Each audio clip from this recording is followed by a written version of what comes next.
ocurre que las imágenes toquen lo real. Pero ¿qué sucede en ese contacto? La imagen en contacto con lo real, una fotografía, por ejemplo, ¿nos revela o nos ofrece unívocamente la verdad de esa realidad? Claro que no. Rilke escribía sobre la imagen poética. Si arde, es que es verdadera. Walter Benjamin escribía por su lado. La verdad no aparece en el desvelo, sino más bien en un proceso que podríamos designar analógicamente como el incendio del velo, un incendio de la obra, donde la forma alcanza su mayor grado de luz. Más tarde Blanchot escribió: quería ver algo a pleno sol, de día. Estaba harto del encanto y el confort de la penumbra. Sentía por el día un deseo de agua y de aire, y si ver era el fuego, exigía la plenitud del fuego, y si ver era el contagio de la locura, deseaba ardientemente esa locura. Así pues, podemos proponer esta hipótesis de que la imagen arde en su contacto con lo real. Esta se inflama, nos consume a su vez.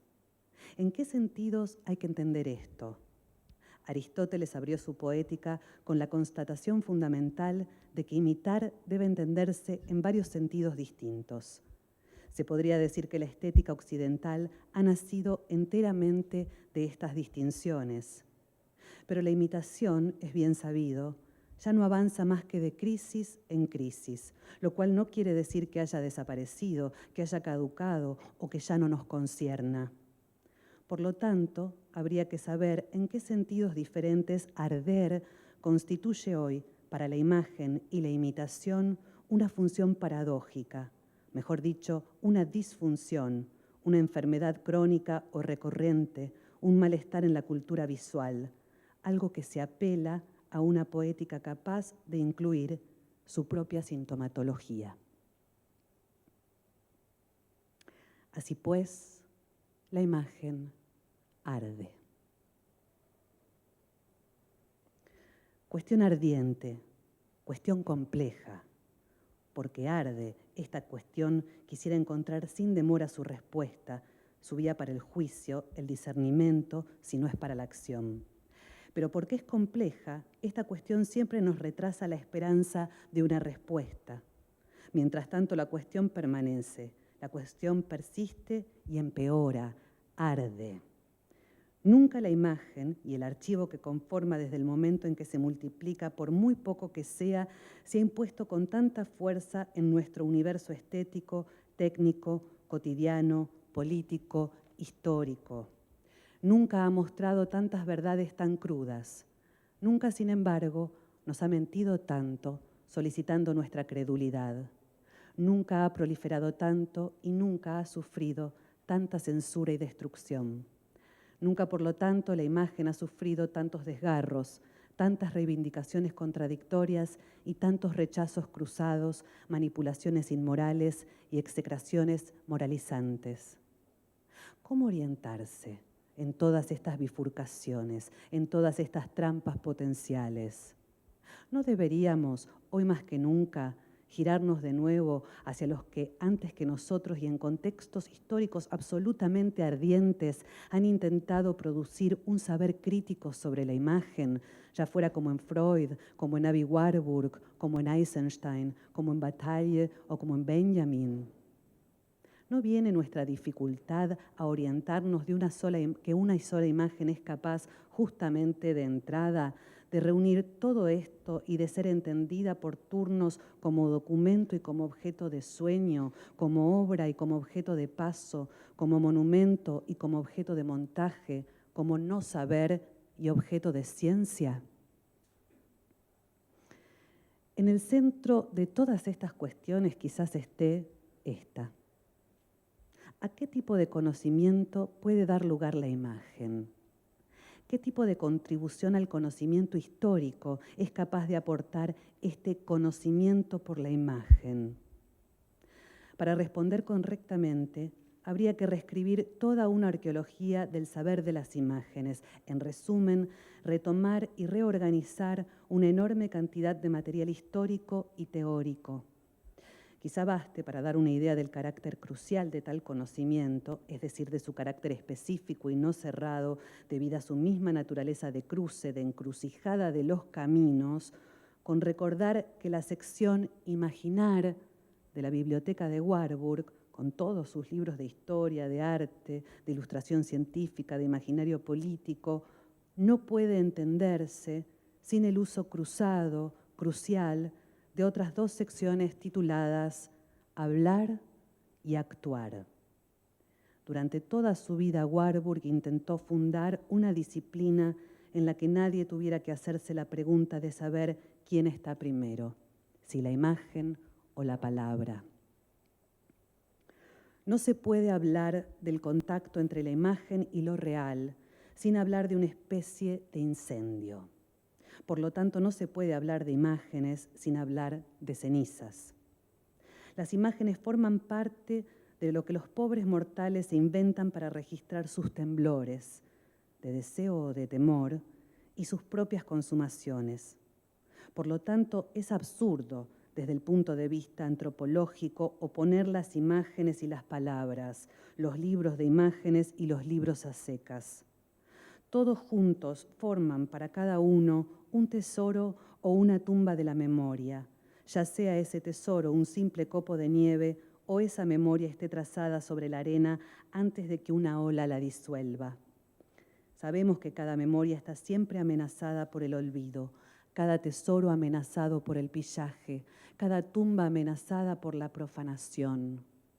Así pues, cada vez que abrimos un libro, poco importa que sea el Génesis o los 120 días de Sodoma, quizás deberíamos reservarnos unos minutos para pensar en las condiciones que han hecho posible el simple milagro de que ese texto esté ahí, delante de nosotros, que haya llegado hasta nosotros. Hay tantos obstáculos, se han quemado tantos libros y tantas bibliotecas, y asimismo, cada vez que posamos nuestra mirada sobre una imagen, deberíamos pensar en las condiciones que han impedido su destrucción, su desaparición. Es tan fácil, ha sido siempre tan habitual destruir imágenes. Cada vez que intentamos construir una interpretación histórica o una arqueología en el sentido de Michel Foucault, debemos tener cuidado de no identificar el archivo del que disponemos, por muy proliferante que sea, con los hechos y los gestos de un mundo del que no nos entrega más que algunos vestigios. Lo propio del archivo es la laguna, su naturaleza agujereada, pero a menudo las lagunas son el resultado de censuras deliberadas o inconscientes, de destrucciones, de agresiones, de autos de fe. El archivo suele ser gris, no solo por el tiempo que pasa, sino por las cenizas de todo aquello que lo rodeaba y que ha ardido. Es al descubrir la memoria del fuego que cada hoja que no ha ardido, donde tenemos la experiencia de una barbarie documentada en cada documento de la cultura. La barbarie está escondida en el concepto mismo de cultura, escribió Benjamin. Esto es tan cierto que incluso el recíproco es cierto. ¿No deberíamos reconocer en cada documento de la barbarie algo así como un documento de la cultura que muestra no la historia propiamente dicha, sino una posibilidad de arqueología crítica y dialéctica? No se puede hacer una historia simple de la partitura de Beethoven encontrada en Auschwitz, cerca de una lista de músicos destinados a ejecutar la Sinfonía número 5 antes de ser ellos mismos, algo más tarde, ejecutados por sus verdugos melómanos. Intentar hacer una arqueología de la cultura, después de Warburg y de Benjamin, después de Freud y de otros, es una experiencia paradójica, en tensión entre temporalidades contradictorias, en tensión también entre el vértigo del demasiado y el de la nada.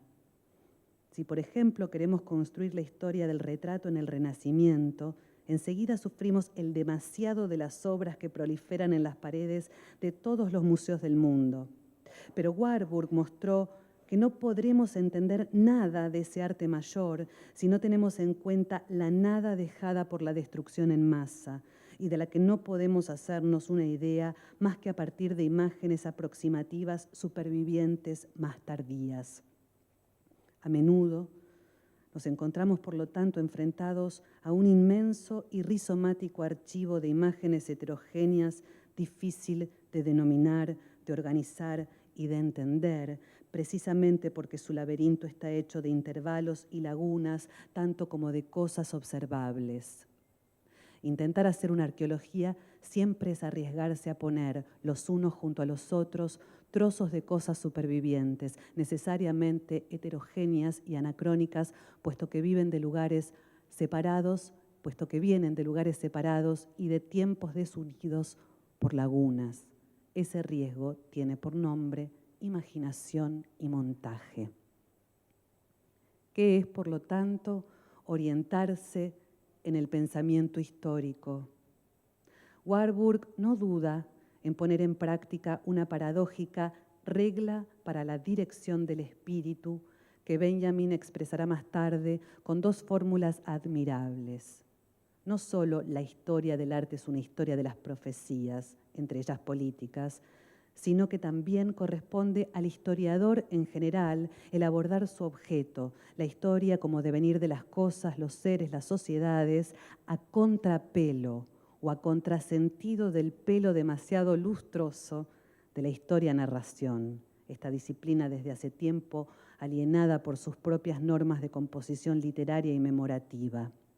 El montaje será precisamente una de las respuestas fundamentales a ese problema de construcción de la historicidad.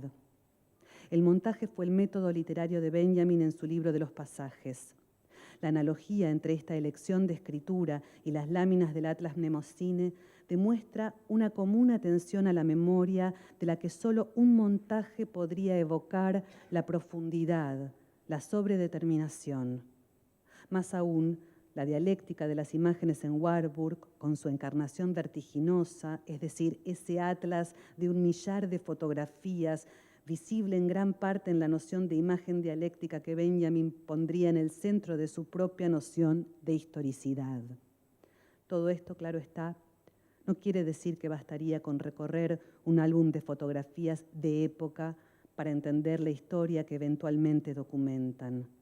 Las nociones de memoria, montaje y dialéctica están ahí para indicar que las imágenes no son ni inmediatas ni fáciles de entender.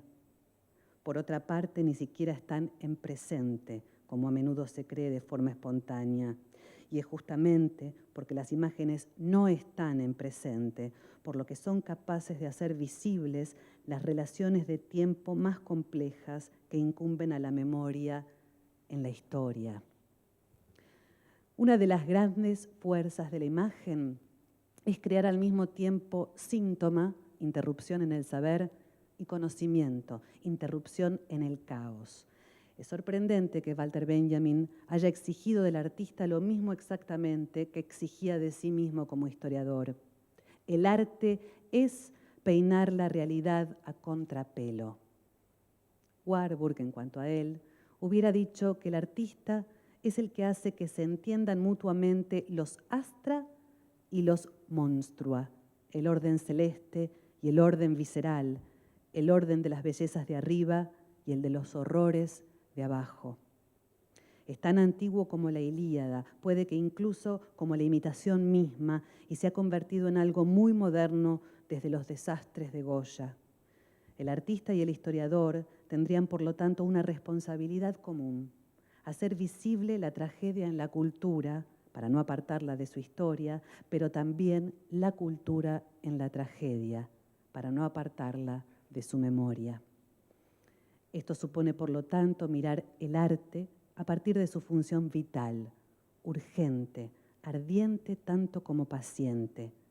Esto supone, primero, para el historiador, ver en las imágenes el lugar donde sufre, el lugar donde se expresan los síntomas, lo que buscaba en efecto Aby Warburg, y no quién es culpable. Esto significa que en cada época Hay que intentar arrancar de nuevo la tradición al conformismo que está a punto de subyugarla y hacer de ese arrancamiento una forma de advertencia de incendios por venir. Porque la imagen es otra cosa que un simple corte practicado en el mundo de los aspectos visibles. Es una huella, es un rastro, una traza visual del tiempo que quiso tocar, pero también de otros tiempos suplementarios, fatalmente anacrónicos, heterogéneos entre ellos, que no puede, como arte de la memoria, aglutinar. Es ceniza mezclada de varios braseros, más o menos calientes. Entonces, la imagen arde. Arde con lo real al que en un momento dado se ha acercado. Como cuando decimos en los juegos de adivinanzas, caliente, cuando uno se acerca al objeto escondido. Arde por el deseo que la anima, por la intencionalidad que la estructura, por la enunciación, incluso la urgencia que manifiesta, como cuando decimos ardo de amor por vos o me consume la impaciencia. Arde por la destrucción, por el incendio que casi la pulveriza, del que ha escapado y cuyo archivo y posible imaginación es, por siguiente, capaz de ofrecer hoy. Arde por el resplandor, es decir, por la posibilidad visual abierta, por su misma consumación, verdad valiosa pero pasajera, puesto que está destinada a apagarse, como una vela que nos alumbra, pero que al arder se destruye a sí misma. Arde por su intempestivo movimiento, incapaz como es de detenerse en el camino, como cuando decimos quemar etapas. Arde por su audacia, cuando hace que todo retroceso, que toda retirada sean imposibles, como cuando decimos quemar las naves. Arde por el dolor del que proviene y que procura a todo aquel que se toma tiempo para que le importe. Finalmente, la imagen arde por la memoria, es decir, que todavía arde cuando ya no es más que ceniza, una forma de expresar su esencial vocación por la supervivencia a pesar de todo. Pero para saberlo, para sentirlo, hay que atreverse, hay que acercar el rostro a la ceniza y soplar suavemente para que la brasa debajo vuelva a emitir su calor, su resplandor, su peligro. Como si de la imagen gris se elevara una voz que dice, ¿no ves que ardo? Cuando las imágenes tocan lo real, de George Didi Huberman. Hola, buenas tardes. Maricela Álvarez leía el texto de Didi Huberman, como ella acaba de decir. La edición de imágenes fue hecha por Leandro Ibarra. Tuvimos algún problemita técnico que hubo que repetir las imágenes, pero eso quizás nos sirve justamente para la charla, ¿no? Y para esta idea de montaje y de ardor de las imágenes. Voy a contar, bueno, Gabriela Lack es la editora del libro, de todos mis libros, y tengo la suerte de que ella sea mi editora. Es un lujo para mí. Y este libro que presentamos hoy tiene una historia que rebota en las 3 bienales de performance, o las 2 ediciones de la Bienal de Performance previas, vale decir, la de 2015 y la del 2017. En el 2015, en la apertura de la Bienal de Performance, Marina Abramovic, todos la conocen como una referente dentro del campo de performance, hizo una declaración un poco precipitada y un poco disparatada y un poco ingenua, creyendo que quizás en estos lares de Sudamérica somos medios brutos o medios ignorantes, y tiró una frase así al azar que a mí me dejó picando, que decía que la diferencia entre el teatro y la performance era que en el teatro la sangre era ketchup y en el performance la sangre era sangre. Y esta es una enunciación de una banalidad supina de alguien que pareciera desconocer tanto el campo del performance como del teatro. Pero nos dio mucho material porque en esa misma bienal yo hice junto al músico y poeta Gabo Ferro una una performance dentro del universo de Artaud, o vamos trabajando un poco el universo de Artaud, donde hicimos un contramanifiesto, le dimos una respuesta a ese manifiesto que había hecho Marina Abramovic, pero al mismo tiempo quedó picando esa idea de la sangre o del ketchup, y en el año 2017, la Bienal anterior, se nos propuso del área académica al artista visual colombiano José Alejandro Restrepo y a mí hacer una especie de conferencia. Y con nosotros nos parecía, ninguno de los dos viene del campo académico, con lo cual no nos interesaba el formato académico porque lo desconocemos y al mismo tiempo porque como artistas lo negamos de algún modo. Decidimos jugar un poco con eso y decidimos hacer una especie de conferencia performática donde establecimos una serie de pautas que tenían que ver con la elección, sin que el otro supiera, José Alejandro en Bogotá y yo aquí en Buenos Aires, de una serie de pautas, títulos referenciales y una serie de imágenes que no le íbamos a develar sino hasta el momento en donde confrontáramos al mismo tiempo esas imágenes, que se produjese un montaje de esas imágenes y que nosotros pudiésemos improvisar acerca de ese montaje. ¿Cuál era la síntesis en esa relación de edición entre una imagen A elegida por él y una imagen B elegida por mí? Y en vivo producir una especie de reflexión en torno a las artes, a la idea de performatividad, a la idea de teatralidad, a la idea de representación y a la idea de la posverdad, que era uno de los tópicos que más nos convocaba. Se hizo esa conferencia performática, nosotros tuvimos un intercambio de email importante con José Alejandro antes de la conferencia, algo que Gabriela no me perdona en no haber documentado ese material, esa cruce de reflexiones previas, y una vez que se produjo la experiencia, eso se hizo en el Museo de la Cárcova, como les dije en la Bienal anterior, inmediatamente Gabriela dijo, aquí hay un libro. Y cuando dijo aquí hay un libro es porque yo sé que es una aventura, ella no piensa en un libro, texto e imágenes de cualquier modo, sino que piensa en un formato, digamos, disruptivo, del mismo modo que nosotros pensamos para una situación académica, una estrategia disruptiva dentro de esta lógica académica. Y así fue que empezamos a trabajar en esta edición del libro, que finalmente se está presentando hoy, y ahora voy a dejar que hable un poco ella porque yo ya hablé demasiado. Bueno, gracias, Emily. ¿Se escucha? Sí. Yo agradecida por la invitación a la Bienal y por Emilio, que siempre plantea más desafíos. Y este libro para mí también va en relación a otro libro que hicimos juntos, que fue Porque Artaud, Lengua y Madre, hicimos otro libro, y también con la trilogía de la columna de Urruti, que a mí son libros que me gusta mucho hacer porque son los libros del trabajo de Emilio performático, y entonces me parece que plantea otro tipo de desafíos diferentes, pero bueno, también algunas cosas se tocan a nivel de dispositivo editorial, digamos, cómo vamos nosotros a trabajar esto y que de alguna manera no sea un documento, que es lo que siempre tratamos de generar, un libro que no sea un documento de la performance o un documento de la obra, sino cómo hacer vivir la obra de otra manera y que siga teniendo ese ardor del cual hablaba recién y leía Marisela en el texto de Dee Uberman. De alguna manera creo que uno de los grandes desafíos para poder generar dispositivos editoriales que accionen, que permitan ciertos corrimientos, solamente se puede hacer a partir de encuentros, ¿no? De hallazgos también de cierto tipo de diálogos, y con la obra de Emilio se dio profundamente, digamos, un vínculo y un interés y una posibilidad de correr los límites de la tarea típica o tradicional del editor.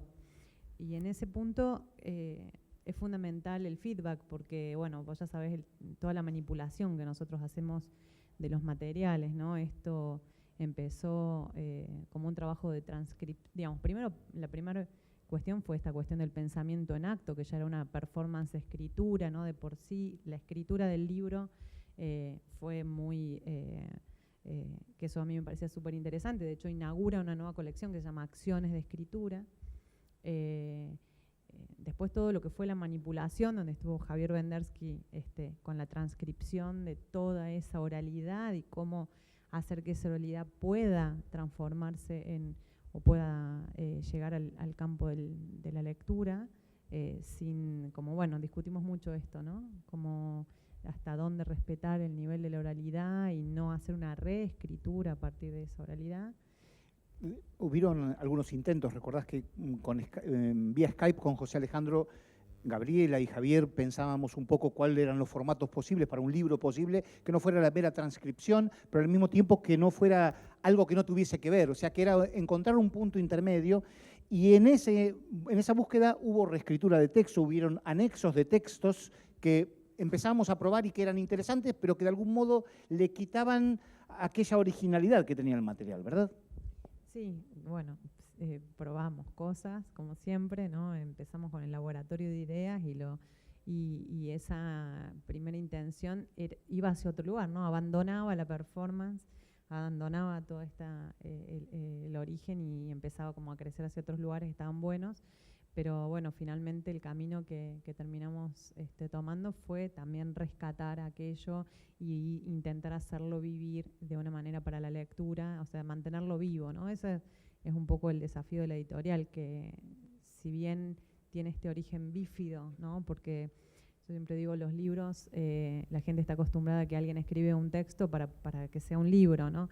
Y de pronto nosotros nos encontramos con materiales de artistas visuales, de artistas escénicos, que tienen un pensamiento de una escena a otra y después llega la escena del libro. Y cómo hacer ese diálogo, cómo construirlo sin traicionar las posibilidades del libro y sin traicionar al mismo tiempo las posibilidades de la obra. O si bien se realizan a veces unas ciertas operaciones de traición que sean a favor de ese nuevo dispositivo que estamos construyendo.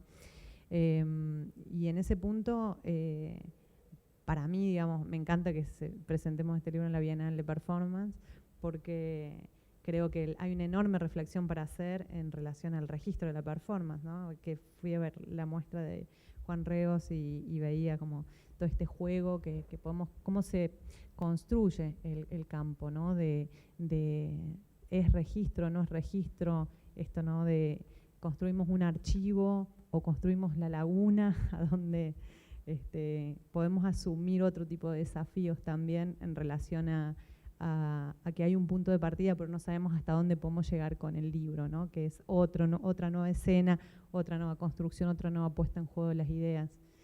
Y a mí Sangro Quechu me motivó un montón, sobre todo por el espíritu de juego que tiene la performance en su origen, ¿no? Como me encantaba esa puesta en abismo del diálogo en vivo, y bueno, espero que en el libro podamos haber llegado también a transmitir ese lugar, ese juego, ese riesgo que había en el momento de la performance original. Sí, de algún modo era algo que tenía como una potencia la performance en otras décadas, que era su incapturabilidad, la imposibilidad de transformarlo en un archivo, en algo muerto, sino que quede lo efímero de lo hecho sin algún tipo de registro. Y de qué modo, de algún modo, la necesidad de documentación en términos, digamos, de académicos o en términos de historia del arte o en términos de lo que sea, mercado, diríamos, en la contemporaneidad, eso está jugando en contra del mismo género performático. Digamos que es como una paradoja. Entonces, de algún modo era producir un mecanismo de captura, sea libro o sea lo que sea, en este caso era libro, era el riesgo de atentar contra el mismo material con el que estábamos trabajando, que se suponía que tenía el vivo del en vivo y desde el no saber hasta el momento que empezábamos. Entonces, un poco el juego era este. Del mismo modo que nosotros montábamos dos imágenes que no conocíamos previamente en la conferencia performática y que tenía un resultado que no lo íbamos a saber hasta el mismo momento de la performance, de algún modo, si bien Gabriela trabajó muy específica y profundamente en el diseño y la configuración del libro, el libro en sí mismo produce un sistema de montaje que hasta que el libro no estuvo publicado no se sabía cómo iba a ser. Y esto es súper interesante porque le da esa espontaneidad y al mismo tiempo intenta no ser un mecanismo de captura de su punto primigenio, sino transformarse en otra cosa y que al mismo tiempo sea dinámico, ¿no? Sí, y en ese sentido, el riesgo en el que uno siempre se siente es ser el entomólogo, ¿no? El editor entomólogo, que estás como poniéndole los alfileres a la mariposa. Y en ese sentido, nosotros, y creo que a veces hay omisiones o hay cosas, nosotros a veces no develamos del todo, sobre todo en los paratextos de los libros, ¿no? Jugamos mucho con no dar tanta información de las experiencias previas, por ejemplo, para jugar al acontecimiento, ¿no? de la lectura, que eso se produzca ahí, ¿no? Entonces estamos como más pendientes del futuro de ese libro que del pasado de lo que fue también. Y en eso está el desafío. Bueno, ojalá que sigamos jugando. En el de Artaud, por ejemplo, era el rasgar las hojas, ¿no? Siempre me siento un poco entrampada con los desafíos de estos libros, de que son, obviamente la tarea del editor a veces es acomodar el Guernica, o uno se siente ahí, ¿no? Destruyendo algo que en esa profusión de materiales tan ricos que tiene una escena, uno cómo hace para volver a eso. Y entonces, bueno, ahí para mí el gran aliado es el conocimiento sobre la tradición del libro, sobre cómo hacer una subversión de esas estructuras tan fijas y tan acomodadas para el ojo del lector, para generar una serie de movimientos en la lectura y de desfasajes que puedan generar preguntas, generar incomodidades al ojo, generar como algún tipo de pregunta sobre todo. Eso es lo que ojalá se llegue a encontrar también en Sangre o Ketchup. Sí, simplemente para cerrar y antes de pasar el micrófono al público, si es que alguien quiere hacerle una pregunta, comentario, lo que sea, es la estrategia de trabajar con este montaje de imágenes y que Maricel Álvarez leyera ese texto de Duberman, era de algún modo recuperar esa línea warburgiana, benjaminiana, que es de algún modo lo que nos inspiró a José Alejandro Restrepo y a mí a, digamos, a abordar esta metodología de discusión con lo académico, no para discutir con lo académico per se, sino justamente para tratar de airear las dinámicas de relación entre arte y academia. Y me parece que justamente en ese vale decir, en ese montaje que diría arte y academia, hay algo en el medio que es superador o que es la síntesis dialéctica de la tensión entre arte y academia. Y esto es lo que plantea Benjamin como metodología de investigación, como metodología inclusive poética, y es lo que plantea Warburg como metodología de una historiografía del arte que no es la de los monumentos que quedaron en pie, sino que aquellos monumentos que desaparecieron. Ese es el secreto, digamos. De algún modo, lo que queríamos con esta introducción a cargo de Maricel y retomando ese texto de Duberman era recuperar un poco esa tradición warburgiana y benjaminiana. Bueno, y para terminar yo quisiera agradecer, ¿no? El trabajo editorial es un trabajo colectivo. Para empezar, agradecerle a los autores, a la Bienal de Performance que hizo posible que esto sucediera y que nosotros lo retomáramos, a Javier Bendersky, que estuvo como editor también en este proceso, a Lucas Di Pasquale, que estuvo a cargo del diseño, a Lucila Mazzini, que estuvo en la gestión editorial, a todo el equipo de Documenta Escénicas, que siempre me acompaña, y bueno, y a Francisca particularmente también, que me ayudó.